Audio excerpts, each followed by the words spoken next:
Welcome to our channel. Today we how to install redeeming Citi ThankYou points for travel, beginner guide step by step clearly.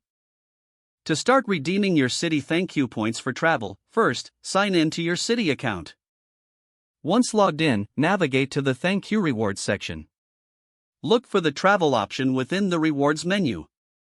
Click on the travel button to explore your options. You will see various travel services, including flights, hotels, and car rentals.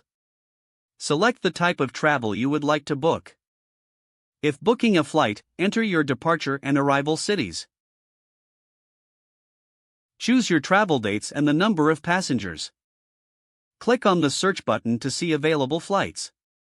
Review the flight options provided. Select the flight that best fits your schedule and budget. You will then have the chance to apply your ThankYou points. Choose the number of points you wish to use for your booking. If you do not have enough points, you may have the option to pay the difference with a credit card. Review the booking details to ensure everything is correct. Proceed to enter passenger information if prompted. Afterward, confirm your booking.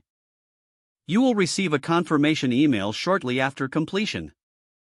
For hotel reservations, return to the travel menu and select hotels. Enter your destination and check-in/checkout dates. Search for available hotels that meet your criteria. Review the list of hotels and the points required for each. Select a hotel and decide how many points you want to redeem. Confirm your stay details and finalize the booking. For car rentals, follow the same process in the travel section. Choose your pickup and drop-off locations and dates. Select a rental car that suits your needs. Proceed to redeem your points for the rental. After completing any of these steps, you can enjoy your travel experience. Don't forget to like this video and subscribe to our channel for more step-by-step tech guides.